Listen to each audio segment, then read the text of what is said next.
अस्सलाम वालेकुम, welcome to our YouTube channel PPSC education बस। आज हमारा टॉपिक ऑफ डिस्कशन है, उसमें हम पढ़ने जा रहे हैं जी। हमने पर्सनल प्रोनाउन स्टार्ट किया हुआ है। कल हमने रूल 213 पढ़ा था और आज हम पढ़ने जा रहे हैं रूल 123। कल हमने पढ़ा था 231 और आज हम पढ़ने जा रहे हैं 123। तो इसमें हम इसमें डिस्कस करेंगे कि मतलब जो रूल 123 है वो कहाँ यूज़ होता है। तो कल जो मैंने पढ़ाया था 231 उसमें था कि वो पॉसिबिलिटी के लिए यूज़ होता था, उसमें प्लूरल प्रोनाउन होते थे और उसमें यूनिटी होती थी। लेकिन जो 123 है ना वो 231 के ऑपोजिट है। इसमें रूल जो 123 है ना वो वहाँ यूज़ होता है जहाँ नेगेटिविटी की बात होती है, उसके अलावा डिवीजन की बात होती है या प्लूरल प्रोनाउंस यूज़ होते हैं। अब हम एग्जाम्पल्स के थ्रू देखेंगे कि मतलब या सादा अल्फाज में आपने याद रखना है कि जो 231 होता है ना वो कहाँ यूज़ होता है। हम क्या करते हैं जब भी हमको अच्छा काम करते हैं, जैसे हम अच्छे नंबरों से पास हो जाते हैं तो हम टीचर के पास जाते हैं या हम पोजीशन हासिल करते हैं बोर्ड में, तो हम किसको क्रेडिट दे रहे होते हैं? हम अपने टीचर को दे रहे होते हैं।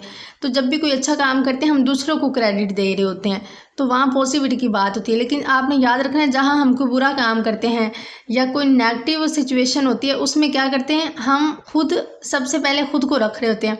जैसे कोई गलती करते हैं ना, हम फ्रेंड्स होते हैं तो हम क्या कहते हैं, नहीं यार मतलब ये आपकी वजह से नहीं हुआ, ये मेरी वजह से हुआ, तो हम अपनी ज़ात को पहले रख रहे होते हैं। तो आपने उसी लिहाज से इसको याद रखना है कि जो रूल 123 है ना उसमें हम क्या करते हैं, उसमें हमने सबसे पहले अपनी ज़ात को रखना है, उसके बाद मतलब हमने बाकियों को रखना है। जैसे उसमें पहले सबसे पहले फर्स्ट पर्सन आएगा, फिर सेकंड पर्सन आएगा, फिर थर्ड पर्सन आएगा। मतलब जहाँ भी कोई नेगेटिव बात होगी वहाँ क्या आएगा, सबसे पहले फर्स्ट पर्सन, फिर सेकंड, फिर थर्ड आएगा। ठीक है। अब हम एग्जाम्पल्स के थ्रू देखेंगे कि मतलब 123 रूल कहाँ यूज़ होता है। You, he and I have committed a crime.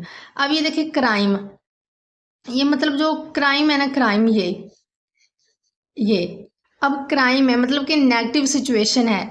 तो इसमें हमने क्या करना है, यहाँ रूल लगेगा 123। और ये जो पहले वाला है ना ये गलत है। ये देखें, you, he and I. You क्या है, सेकंड पर्सन है, ही थर्ड पर्सन है एंड आई फर्स्ट पर्सन है। मैंने आपको बताया था जहाँ भी नेगेटिव सिचुएशन हो, यहाँ हम कोई गलती करते हैं तो वहाँ हम अपनी ज़ात को सबसे पहले रखते हैं। ये रूल होता है 123। तो सबसे पहले आई आएगा, उसके बाद सेकंड पर्सन यू आएगा, उसके बाद थर्ड पर्सन ही आएगा। I, you and he have committed a crime. आपने हमेशा याद रखना है कि जब भी कोई आप बुरा काम करेंगे, कोई नेगेटिव सिचुएशन होगी, तो उसमें सबसे पहले आपने अपनी ज़ात को रखना है, उसके बाद फिर सेकंड पर्सन आएगा, उसके बाद फिर थर्ड पर्सन आएगा। रूल 123 लगेगा वहाँ। लेकिन जब आप कोई अच्छा काम करते हैं तो उसमें रूल 231 लगेगा। ठीक है, कि हम क्रेडिट दूसरों को दे रहे होते हैं। अब नेक्स्ट है जी, जो हमारी एग्जांपल है वो देखें जी, he and I will be punished.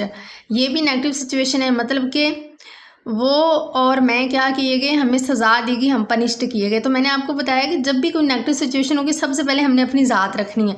मतलब कि सबसे पहले फर्स्ट पर्सन आएगा, फिर सेकंड पर्सन आएगा, फिर थर्ड पर्सन आएगा।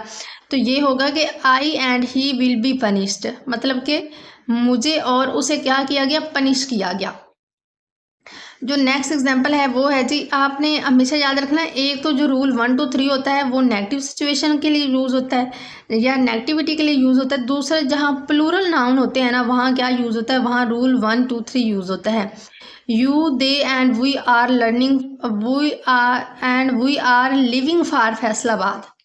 अब यहाँ यू, दे एंड वी क्या है, प्लूरल नाउन है। और हमने अभी अभी पढ़ा है कि मतलब जहाँ भी प्लूरल नाउन होते हैं वहाँ रूल 123 लगता है। मतलब पहले फर्स्ट पर्सन आएगा, फिर सेकंड पर्सन आएगा और देन क्या आएगा, थर्ड पर्सन आएगा। तो ये जो पहले वाला है ना हमारा सेंटेंस, ये गलत है क्योंकि इसमें पहले सेकंड पर्सन है, फिर थर्ड पर्सन है और देन क्या है, देन फर्स्ट पर्सन है। लेकिन हमने पढ़ा है कि जहाँ भी प्लूरल नाउन होंगे पहले उसमें क्या लगेगा, रूल 123 लगेगा। पहले फर्स्ट पर्सन आएगा, फिर सेकंड आएगा, फिर थर्ड आएगा। तो ये जो सेंटेंस है, we, you and they are living for Faisalabad, तो ये वाला जो सेंटेंस है ना ये करेक्ट सेंटेंस है क्योंकि यहाँ क्या प्लूरल नाउन सारे यूज़ हुए। ये देखिए, दे, यू एंड वी क्या है, प्लूरल नाउन। कल जो हमने रूल 231 पढ़ा था उसमें हमने कहा था कि मतलब जहाँ सिंगुलर नाउन हो गया वहाँ क्या यूज़ होगा, वहाँ रूल 231 यूज़ होगा। लेकिन यहाँ प्लूरल नाउन है तो यहाँ कौन सा रूल यूज़ होगा, 123। और नेक्स्ट ये हमारा एग्जांपल है, we you and they will participate in meeting. अब ये देखिए ये सेंटेंस बिल्कुल करेक्ट है। अब ये क्यों करेक्ट है, क्योंकि यहाँ क्या है, यहाँ प्लूरल नाउन है, दे भी प्लूरल नाउन है। आपको पता है मतलब यू जो है सिंगुलर भी होता है प्लूरल भी होता है, और जो वी है ना वो भी प्लूरल है। तो ये वाला सेंटेंस करेक्ट है क्योंकि वी फर्स्ट पर्सन है, यू सेकंड पर्सन है, और जो दे है वो क्या है, वो थर्ड पर्सन है। तो ये 1 2 3 बिल्कुल सही यूज़ हुआ है। अब मैं इस सारे को समराइज कर देती हूँ। मतलब कि आज हमने पढ़ा रूल 1 2 3। रूल 1 2 3 कहाँ यूज़ होता है, जहाँ किसी भी सेंटेंस में कोई नेगेटिव सिचुएशन हो, उसके अलावा डिवीजन सेपरेशन की बात हो और प्लूरल नाउन यूज़ हो। फिर हमने एग्जांपल्स के थ्रू देखा कि मतलब जहाँ भी कोई नेगेटिव चीज़ होती है वहाँ सबसे पहले हम अपनी ज़ात को रखते हैं, first person, then second person और देन थर्ड पर्सन आता है। या जहाँ भी प्लूरल नाउन यूज़ होते हैं वहाँ सबसे पहले फर्स्ट पर्सन, फिर सेकंड और फिर थर्ड पर्सन आता है।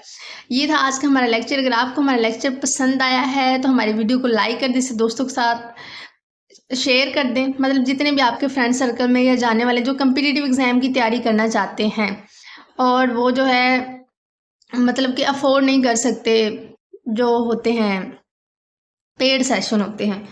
तो अगर आपको ये हमारी वीडियो हेल्पफुल लगी है, मतलब आपको समझ आई है, तो हमारे चैनल को सब्सक्राइब कर दें। चलिए जी, मिलते हैं नेक्स्ट लेक्चर में। अल्लाह हाफिज़।